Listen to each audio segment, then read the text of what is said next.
Tonight on Be Green, the dark side of compact fluorescents. Turns out they might be saving you energy, but costing you in other areas. Here's environment columnist Gideon Carney.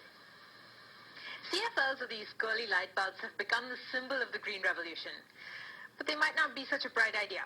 First of all, they contain mercury, which can make them dangerous if they break, and they're difficult to recycle. But now studies show that there may be even bigger consequences to your health.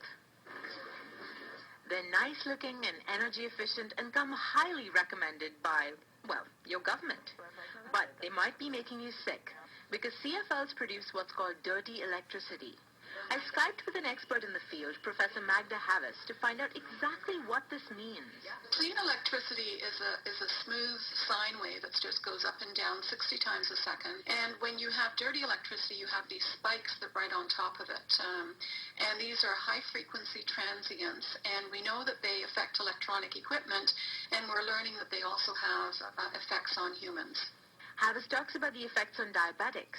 We can take a person who has a certain level of blood sugar, put them into an environment where they're exposed to dirty electricity or radio frequencies, and their blood sugar will begin to climb.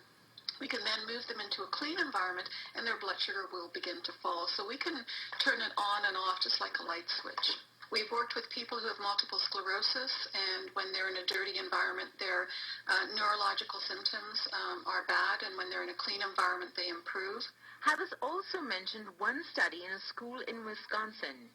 And one of the things they found with the students is that when they cleaned up the power quality in the school, they improved power quality.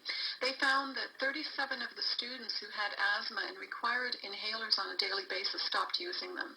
They stopped using them in the home and in the school environment, but they still needed to use them in the home environment. Let's go to my house now, where Tom Nader, an EMF or electromagnetic frequencies expert, is helping me do an experiment.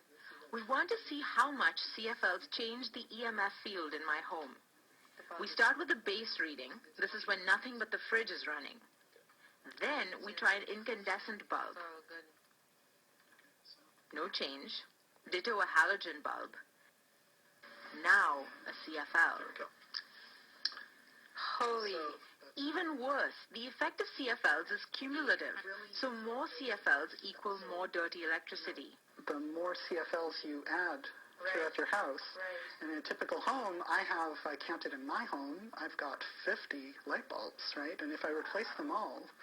Nader says there are viable options for those looking for safe energy efficiency. For example, a GS filter or a Graham-Stetzer filter which cleans the power on your circuit.